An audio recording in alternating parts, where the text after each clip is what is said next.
It's a pleasure to be here tonight. I had so many people send me text messages and emails. What are you going to say? 9 years ago, I was playing the final year of my professional career. 18 years as a professional soccer player, and I'd made the decision to return home to Canada with my family to begin the next phase of my career in the game as a broadcaster for CBC. I was looking forward to that, looking forward to moving on into a new challenge. If anyone had told me that 18 years before that, my career would have unfolded as it did from the fields of the Glencoe Minor Soccer Club at the age of 7 to the lush pitch at Portman Road as captain of Ipswich Town at the age of 34, I would have called you insane. My journey is as unpredictable and unlikely as any you'll have ever heard, so I won't bore you with the details. The same year, 2008, as I was winding down my career, there was a boy in England. His name was Adam.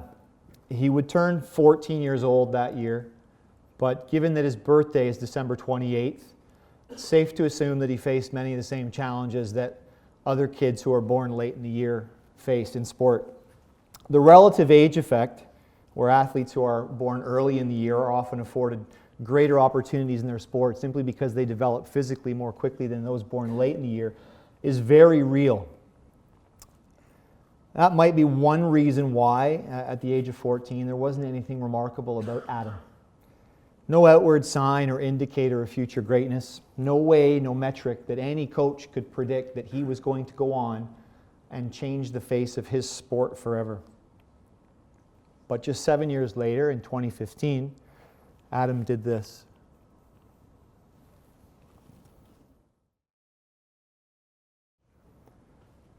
At the age of 20, Adam Peaty broke the 100-meter breaststroke world record. At the age of 21, at the Olympic Games in Brazil, he obliterated that record. Not once, but twice. He performed at the highest level imaginable with the eyes of the world watching under incredible pressure, and he delivered the best performance the world has ever seen. Yet in 2008, in the rankings for 100-meter breaststroke swimmers in the 14-year-old age category, Adam Peaty was ranked 283rd. Not in the world, in Britain. There's nothing world-class about Adam Peaty as a 14-year-old. Nothing screamed future greatness in Adam Peaty. Yet his coach, Melanie Marshall, who saw him for the first time in 2009, said he was an ungainly freestyle swimmer who was swimming in the slow lane at his local pool. When Marshall saw Peaty swim the breaststroke, this is what she said: he just had something. There was a sparkle. His breaststroke was just something different in terms of the way he swam it. 7 years later, Peaty sits at the pinnacle of his sport as the greatest breaststroke swimmer of all time. Now, my question to you is this: if Adam Peaty was a 14-year-old soccer player in Ontario, flying under the radar in relative obscurity, does anyone in this room believe that our system of player development would not only identify Adam Peaty, but also allow him to sit at the pinnacle of our sport by the time he's 20? One of the things I miss most about being a professional soccer player is the uncompromising ability of everyone in that environment to speak the absolute truth. They're brutally honest with each other. Nothing is ever taken personally. If a coach or a teammate tells you your performance wasn't good enough, you accept it. Because win, lose, or draw on a Saturday, you're coming in on a Sunday morning or a Monday morning, and you're going through the game in detail to improve, to get better. It's called critical feedback. It's called critical self-reflection. It is an essential component of succeeding in sport. There are no politics, no agendas, no one working in their own best interest because they want to preserve the status quo. In a professional environment, everyone is committed to telling the unfiltered truth so that the players can improve. Because that's how they develop and learn and grow. In that environment, people are not afraid to speak the uncomfortable truth. In fact, that's a demand. You're expected to do just that. Outside of our national team environments, we don't do that in Canada. We don't speak the uncomfortable truth. We tell each other and ourselves comforting lies. Everything's okay. We're doing a great job. We've got more players than hockey do, you know. Everything's wonderful. We pat ourselves on the back. We convince ourselves that everything's okay. Men are 117th in the world. Yeah, but the women are 4th. So we must be doing something right. Why don't we do with the men what we do with the women? They're working. Let's figure it out. Everything's okay. Everything's not okay. 10 years ago, FIFA commissioned a census. It's called the Big Count. They wanted to know if the game was growing worldwide. And the data they got back from the census confirmed that it was. The data also confirmed what a poor job we're doing in player development in Canada. 10 years ago, we were ranked 10th in the world in the number of registered soccer players. That's players playing in registered development programs who are members of Canada Soccer. We were ranked 7th in the world in the number of registered youth players. We were ranked 3rd in the world, in the number of registered female soccer players. 2nd in the world in the number of registered female youth soccer players. Only the United States, a country with a population 10 times our size, has more registered youth female soccer players. Yet until John Herdman came along, we'd never achieved success in any major tournament in the women's game. The success we're currently enjoying is not because we've suddenly magically started to produce a conveyor belt of talented young female players, but rather because we have the best coach in the world in the women's game leading our national team program. We've had a significant competitive advantage in women's soccer over the years because we were one of the early adopters of the women's game. We live in a country that believes in equality, and we've done an outstanding job of giving young girls the opportunity to play soccer, as we should. We're one of the leaders in the world in that respect. The numbers confirm that. We haven't transferred those numbers into success at the international level because we've never been able to develop a consistent stream of talented players who can play at that level of the game. Why? Our system of player development is broken. If you don't believe me, look at the composition of our women's team right now. They won today against Russia at the Algarve Cup 2-1. They beat Denmark on Wednesday 1-0. That team, 22 players, average age, 22 years old. That is extremely young in the international game.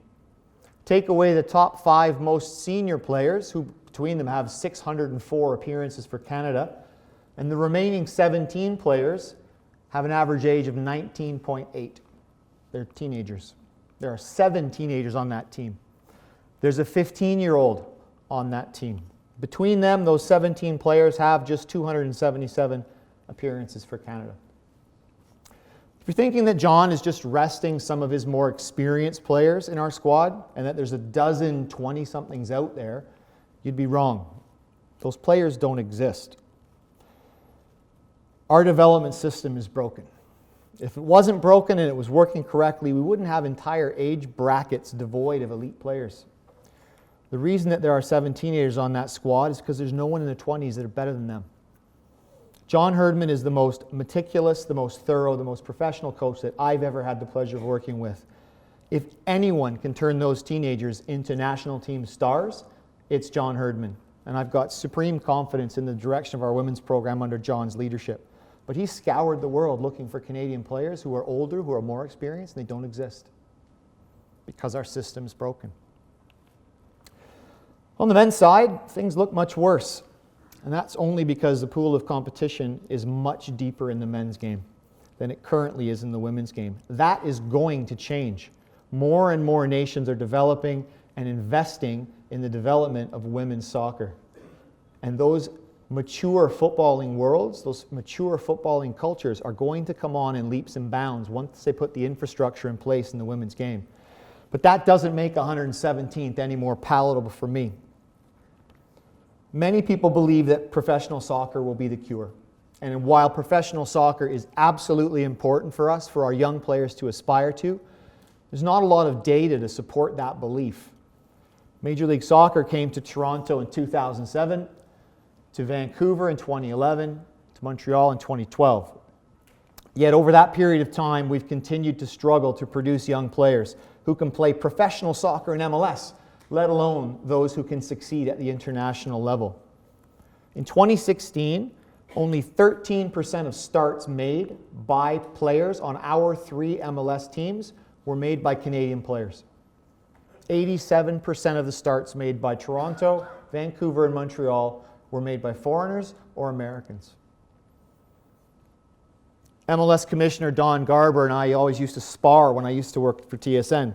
Every time we had him on a broadcast, I've asked him the question, why aren't Canadians considered domestic players in MLS? And the commissioner is very adept at batting away questions like that. But off camera, when he and I would have a genuine discussion about it, he would always tell me the same thing. Jason, until your country does a better job of producing players, it's a moot point. And I couldn't really argue with him. Since hosting the Men's Under-20 World Cup in 2007, where we finished dead last, didn't score a goal, we failed to qualify for every subsequent tournament. While our record in qualifying for the Under-17 men's event is slightly better, we last qualified in 2013, our real struggles in player development begin well before our players reach these ages. At the end of 2016, we conducted a nationwide survey in order to gain deeper insight into the implementation of long-term player development, or LTPD, across the country. This data is vitally important for me as we look to make changes to our player and coach development systems that reflect the needs of people in Canada. The data we collected was very enlightening. This graph illustrates where our struggles begin. One of the questions we asked the technical directors of our clubs and academies was how their players were selected for programs. The responses to that question highlighted where things begin to go wrong for us. 30% of technical directors admit that their players are selected for programs based on skill as young as 7 years old. 30%. What does skill look like at the age of 7? Those numbers rise to over 50% for 8 and 9-year-olds and to over 65% for 10 and 11-year-olds. Please raise your hand if you can predict which 10-year-old in this province is going to play for our national team, because I can't do it. This practice is akin to an elementary school teacher testing their students on the first day of school, then choosing only to teach the intelligent ones. The education of the unintelligent children is then left to well-intentioned volunteer parent teachers with no background in education. Would we ever tolerate that in our school system? It's common practice in soccer. By now, you're probably feeling a little uncomfortable. Probably never had anybody talk to you this way before. Certainly no one from Canada Soccer. Some of you might even be angry. I can see it in some of your faces. This is a common reaction when you first receive critical feedback. It's the wrong mentality to have, though, but it's completely understandable. We get defensive. We want to explain what we have or haven't done and why we have or haven't done it. We want to absolve ourselves of responsibility. Not my fault, not my fault. I'm doing everything I can do. But this mentality is called a fixed mindset. This is not about apportioning blame. I'm not pointing the finger of blame at anyone in this room, because I blame myself more than anybody else. I sat on television for 8 years and talked about fixing soccer in our country, and I didn't do anything about it. And when this job came up, I said to my wife, if I don't do this, if I don't try to get this job, I can never talk about soccer in this country again. I'll be a fraud. Because I've been talking the talk for years and I've never walked the walk. It was one of the reasons why I took the job in Oakville back in 2010. And I was so excited to do that because a friend of mine, a doctor, said to me, you can have all the greatest ideas in the world, but until you put it into practice, they don't mean a thing. So I took this job because I know our system's broken and we have to fix it. And it's about stepping outside our comfort zone, about taking an honest look at things, where we're succeeding and where we're failing. It's about critical self-reflection. What can I do better? It's about asking and answering difficult questions so we can really get to the root of our problems. John Herdman frequently tells his players and staff, this is about learning to be comfortable, feeling uncomfortable. Because this is the only place where real growth happens, where real learning takes place. We don't get better living inside the lines. We never take a chance or go out on a limb. We don't improve by doing the same things over and over again and expecting different results. That is the definition of insanity. And this is why I was so keen to speak to you tonight. Because we got a chance here tonight to step outside of our comfort zones, to expose ourselves to the uncomfortable truth about the state of the game in our country and in our province. When we do that, we make ourselves incredibly vulnerable. It's one of the reasons why we never do it. Because we don't like to admit to ourselves that we're not perfect. We don't like to admit to each other that we don't have all the answers, that we can do better. But if we don't ask the questions, we'll never find the answers. The data from our LTPD survey shows we're doing a lot of exceptionally good things. Awareness and understanding of LTPD is quite high. Over 75% of administrators are either reasonably familiar or very familiar with LTPD. Over 70% of our coaches report the same. Only 25% of our players report that they have little or no awareness of LTPD, with only 15% of parents admitting that they're unfamiliar with it. By and large, our provinces and territories have done an outstanding job of educating our members about LTPD. Overall, the buy-in from membership into the principles of LTPD is very high, with over 75% of people reporting that they support the program. There are challenges, though. We asked people to what extent they agreed with a number of statements about LTPD. First statement was thrown in as a balance. I'm pleased that less than 40% of people believe that keeping full-sized fields and equipment at younger ages is important. But it also shows that we still have some work to do in educating people about the benefits of small-sided games and age and stage specific game formats. The two red bars highlight where much of our work needs to be done. When asked if the removal of recorded scores and standings helps kids to enjoy soccer more and improves parent and coach behavior, just over 50% of people agreed with that, which is great. But it also means that over 40% of people either disagree with these statements or they don't understand why recorded scores and standings were removed for their kids. So we've got some work to do to educate people about this. I'm not sure it was ever fully explained by anybody. I certainly didn't hear it when I was working in the media. I didn't see anybody stand up and tell the truth about why scores and standings were removed. But you're in for a treat tonight, because I'm going to tell you. Recorded scores and standings were not removed because they are inherently bad for children, because they aren't. Recorded scores and standings were removed because they are inherently bad for adults. Grown men and women lose their minds and get carried away in the heat of the moment when they watch their kids play soccer, whether it's parents or coaches. Not a week goes by where I don't come across a story of unruly adult behavior at a youth sporting event. This week, it was a hockey game in Vancouver. RCMP were called to a pee-wee hockey game because parents got into it with a 15-year-old referee. Next week, it'll be somewhere else. How many people in this room, by a raise, show your hands, how many people have actually witnessed that kind of behavior on a field in Ontario somewhere? Just look, keep your hands up, look around the room. When I was a technical director in Oakville, I had to call in the entire parent group of our under 10 boys development program because two of the parents got into fistfights with other teams' parents over the outcome of their kids' games.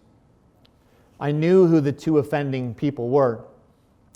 One of the moms in the audience raised her hand and said, well, if you know who did it, why aren't they here? Why are we all here? And I said, because you sat by and watched it happen. You enabled that behavior, and you said to all the kids that that's acceptable, and it isn't. So you're as much to blame as they are. Oftentimes, I think our kids would be a lot better off without us. Is anybody here an elementary school teacher? Anybody? Elementary school teacher? Yeah, a few? Good, right. So if you're not an elementary school teacher, think back and try and remember what elementary school was like. For some of you, I'm sure your memories aren't that good. For me, I headed a lot of soccer balls, so my memory's not great either. But think back to elementary school, right? Elementary school teachers. What happens when the bell rings for recess and the weather's nice, right? Doors fly open, kids pour into the schoolyard. What happens next? What do? They play something, right? They play a game of some sort, whether it's foursquare, basketball, horse, soccer, whatever. Foot hockey. Anybody here play foot hockey when they were kids? Yeah, great game, wasn't it? Hockey with a little tennis ball. That was basically LTPD 30 years ago. Wasn't it? Small-sided games, small format, age-appropriate. It was brilliant. I love foot hockey. So the kids divide themselves up into teams. They start playing. What happens if one team's hammering the other team? What do? Switch players. Yeah, balance the teams out, right? Brilliant. Do they keep score? Of course they do. Of course they keep score, right? Because when that bell goes and the recess is finished, they got bragging rights now, right? They beat their mates, right? They beat their mates. But the next recess, when the bell rings and the doors fly open, they pour in the schoolyard, is it only the kids that won that get to play the next game? No. Is there an adult separating them into talented and untalented? No. What do the kids do? We need to switch teams because last time it wasn't fair. You guys were way better than we were. The kids have figured it out. They want to compete. I keep hearing this from people. We have to teach kids to compete from a young age. It's rubbish. We don't need to teach them to compete. They know how to compete.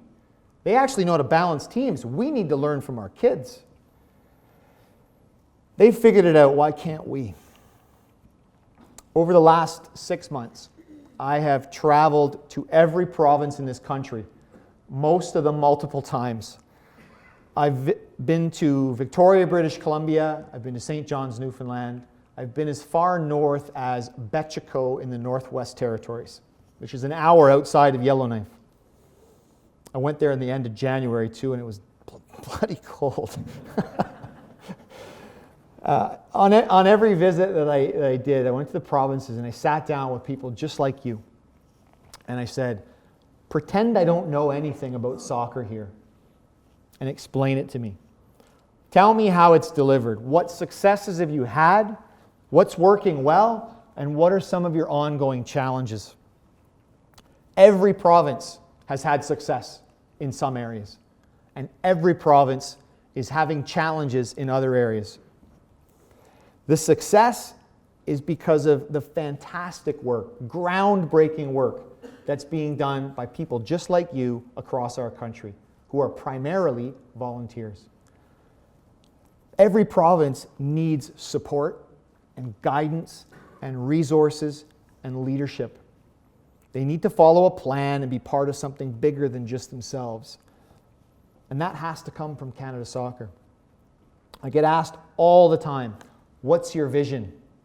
What are you going to do to fix soccer in this country? And I'm sure there are people in here who came here tonight just so they could see what I was going to say and walk out the door and say, that'll never work. And I always respond, it's not my vision. It's our vision. We're in this together. We are all Canada Soccer. The challenge in coaching is to simplify the complex, to make the really intricate, detailed systems and tactical plans simple so that players can understand them and execute them. Having a vision is no different. We must create a system of player and coach development that is unique to Canada, that allows each participant to fulfill his or her dreams in the game. Does anyone in the room disagree with that? Brilliant. We've just agreed on our vision. Next question is, well, how do we do that? It starts with this. Whenever we're faced with a decision at any level of the game, we have to ask ourselves, if we do this, does it benefit the player? Does it make the learning environment better for the player? The answer is yes. More often than not, it'll be the right answer. Ultimately, our responsibility as leaders of the game, guardians of the game, is to get kids to fall in love with soccer. John Clubb, who works for Alberta Soccer as their manager of grassroots soccer, has a great motto. He says, "I never want to be a child's final coach." It's a brilliant philosophy, because more often than not, if a kid quits soccer, it's because they didn't have fun. If they didn't have fun, that's your responsibility as a coach. I have a colleague in Sweden who's a coach educator there. He's probably come up with the best definition of what grassroots football should look like. He says, as many as possible, for as long as possible, in the best environment possible. And the reason for this is really quite simple. No one can predict which 8-year-old, 10-year-old, 12-year-old, for that matter, is going to develop into a top-class player. As children grow, their level of maturation is often mistaken for talent.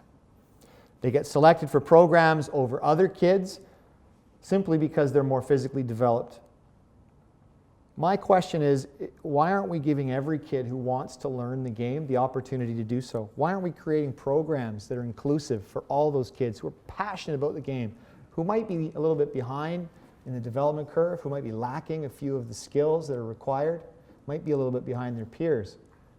But if they love the game, isn't it our obligation, our responsibility to stoke that fire, to keep it going? This is what they did in Iceland.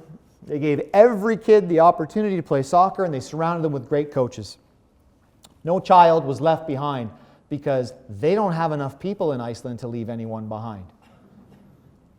Look at the success that they're having right now. We need to learn from other nations and apply the same principles of player development, but with a Canadian twist.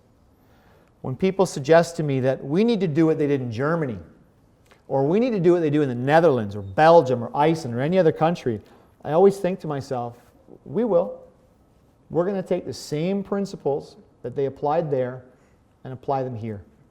Because we can't copy what they do in Germany. If anybody has $500 million to give me to put into our programs, I'd love to talk to you afterwards, because that's what they did in Germany. But they have a philosophy about how they're going to work together. My German friends, I always chide them about this. You're so bloody efficient. You just get things done on time. And they figured it out. And their success or lack of success was perceived because they've been one of the strongest nations in the world, both the men's and women's game, for many, many years. We need to learn from these other organizations and countries around the world. 2017 is going to be a really important year for Canadian soccer. We're going to be developing a number of new initiatives that are going to help us grow and develop the game nationwide. The first is the Canada Soccer Club Licensing Program. This program is actually a directive of CONCACAF, the confederation in which Canada is a member. And it will ensure that all professional clubs in Canada who choose to compete in the Canadian Championship can then qualify to compete in the CONCACAF Champions League.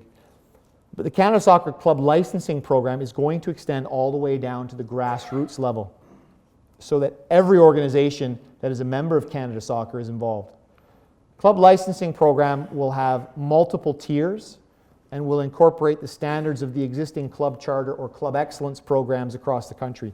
So the excellent work that Ontario Soccer has done in building and developing the Club Excellence Program will simply continue as they shift to implement the Canada Soccer Club Licensing Program.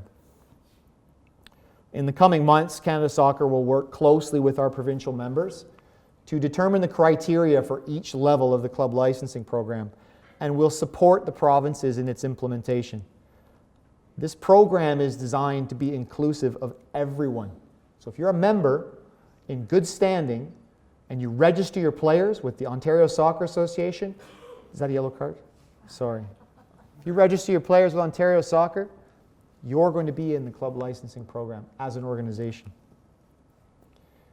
If your organization is progressive and aspires to meet further standards and improve their program, Ontario Soccer staff will work with you to help you do that, just like they have done in the Club Excellence Program. The framework we're working with right now has 4 tiers for grassroots soccer, but this is subject to change. as the work is still ongoing. This is a very, very new initiative, and the final details aren't confirmed yet. But this is the direction that we're going. The top tier of the club licensing program for grassroots clubs will incorporate the organizations who are currently in the OPDL and who meet those standards. We're going to redesign our player and coach education pathways so that they more accurately reflect the reality of soccer in Canada. The new player pathway document will outline all of the options that exist for players in our country, and each province will be able to adapt that to the options that are available in their province. As I've gone across the country over the last 6 months, the realization that we are 10 provinces and 3 territories, but we're actually 13 different universes. Soccer does not look anything like it looks in Ontario in any of the other provinces. And what it looks like in Northwest Territories is foreign to all the other provinces. So we can't use the same pathway to describe everything. It has to be modified so that it's province or territory specific. In a province like Ontario, you'll offer almost all of the environments. There's 1 or 2 missing right now, but we're working towards creating those opportunities so that all the players here have access to the right pathway. This will help clarify for parents, for coaches, for players, how they can progress through the system. In stage 3 of long-term player development, learn to train stage, we're going to define 2 additional environments. The first is a dedicated player program, which is a supplementary training program for players who want to learn more about how to be a soccer player. They want extra training. Many of you, if not all of you, are probably already doing this. But we're going to put some standards in place as to what those programs look like and what the coaches' qualifications need to have to be involved in those programs. The second environment in stage 3 will be a skill center. This is a dedicated player program with additional requirements. One of those requirements will be a new coaching license that we're going to create. We'll talk about that in a second. Our coach education pathway will be aligned to our player pathway so that coaches will be able to clearly identify what courses they need to coach at any level of the pathway. In 2017, we are working to create 2 new coaching licenses. The first is a children's license, which is aimed at coaches working with players between the ages of 5 and 12. The second is a youth license, which is aimed at coaches working with players between the ages of 13 and 17. These 2 licenses will be modular in format. Some modules will be delivered entirely online by subject matter experts. So, social emotional development, cognitive development, physical development, peer-to-peer and adult relationship development, social media. These will all be covered by specialists in these fields in online modules. The practical modules will be delivered by learning facilitators around the province, many of whom will be embedded right into the OPDL clubs themselves. Canada Soccer will train the learning facilitators so they're able to deliver the practical modules of the course. And what this does is it allows the clubs and the organizations to take ownership of coach education. As the OPDL evolves and grows, so too must the sophistication of the organizations in the league. One of the greatest challenges we have in this country is coach education. If we develop a children's license and a youth license and I ask Bobby Lennox and his staff to deliver all the modules, he'll quit his job and then he'll kill me. They just can't do it. They'll burn out. We have to embrace the really intelligent people we have working in our OPDL clubs and in other like-minded clubs who might not quite meet those standards, but who want to be involved in coach education. We have to embrace those people. We also cannot expect coaches to continue to give up a week of their life to go and attend a residential course where they get flooded, overwhelmed with information, and then tested at the end of it. It doesn't work. I've been through those programs myself. I was one of the fortunate ones that I had a PhD in soccer because I played the game as a professional for 18 years. I was able to get through that, but it is not the optimal learning environment. We have to change the delivery of these courses. And by embracing our OPDL organizations, we will empower them to be an integral role of coach education in Ontario. When coaches complete their training in the children's license and the youth license, they've done the online modules, they've done respect in sport, they've done making ethical decisions, they've done making headway, they've completed all of the online pieces, they've completed the practical modules, and the learning facilitators at the club level feel that they're ready to be evaluated. They will contact Bobby, give him a call, send him an email, and they'll come out and evaluate your coaches. If the coach fails the evaluation, it's not a thumbs up or a thumbs down. It's a just not ready, right? You're not there yet. There's some competencies that you haven't demonstrated, and we have some work to do.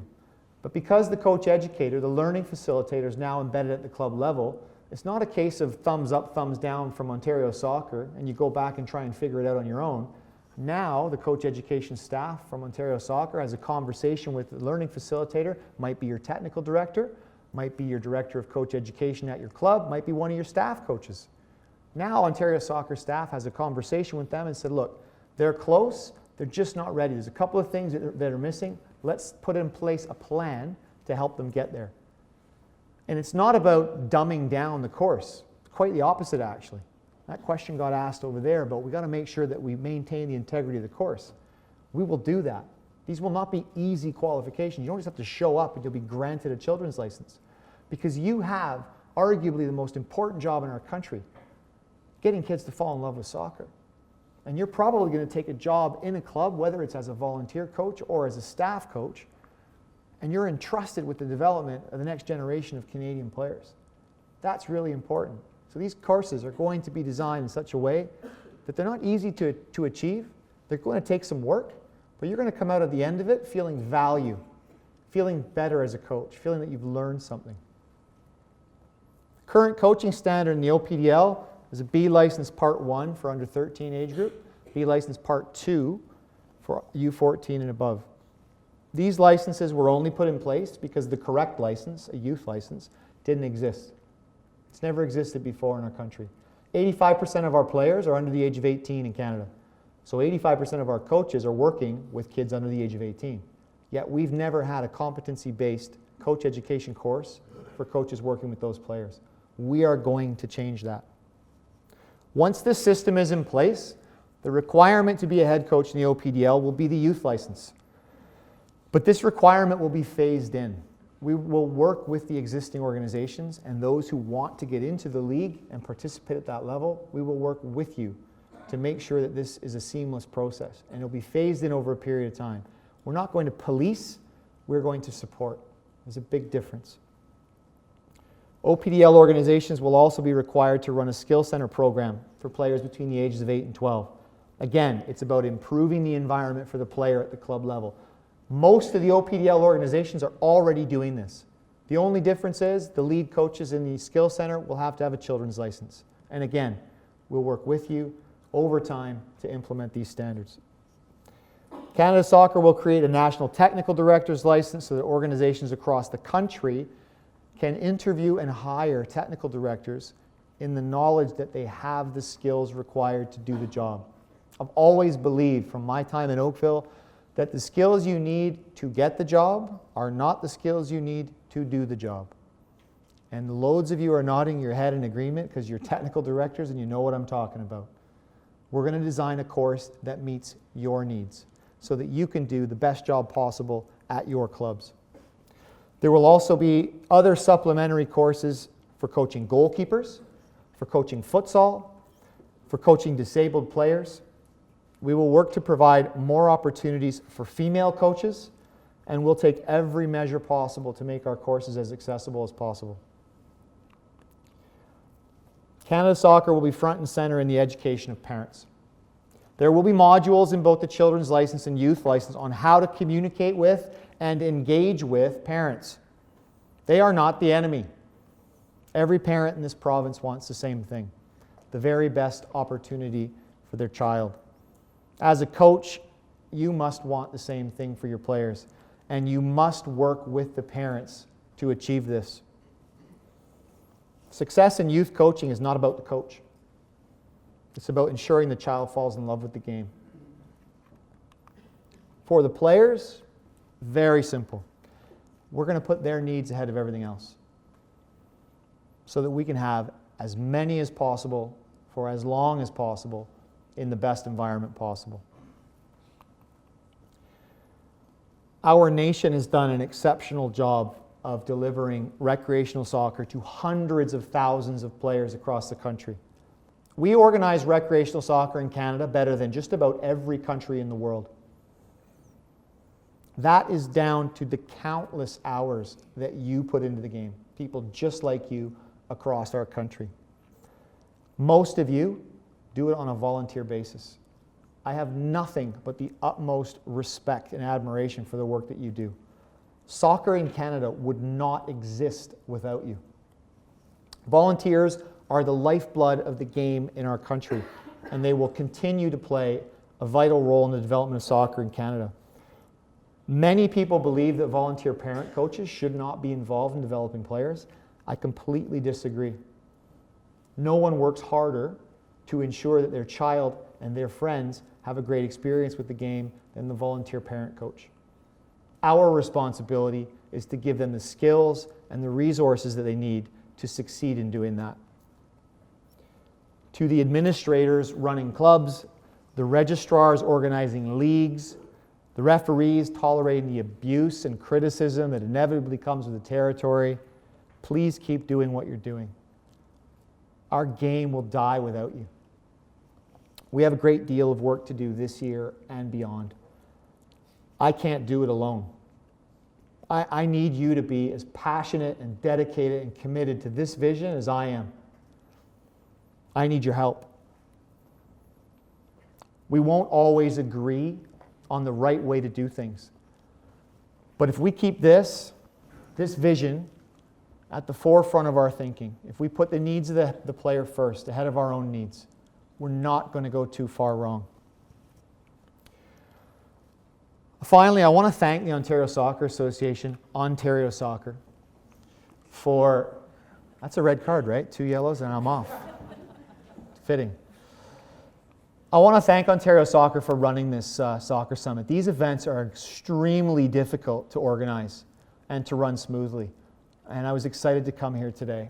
And I want to congratulate everyone, Johnny, the board, the staff, and the marketing department on a fantastic logo and website. I think you've hit an absolute home run. And I think everyone would agree that it's a great brand reflecting an organization that wants to move the game forward. So congratulations, well done. Round of applause for Ontario Soccer.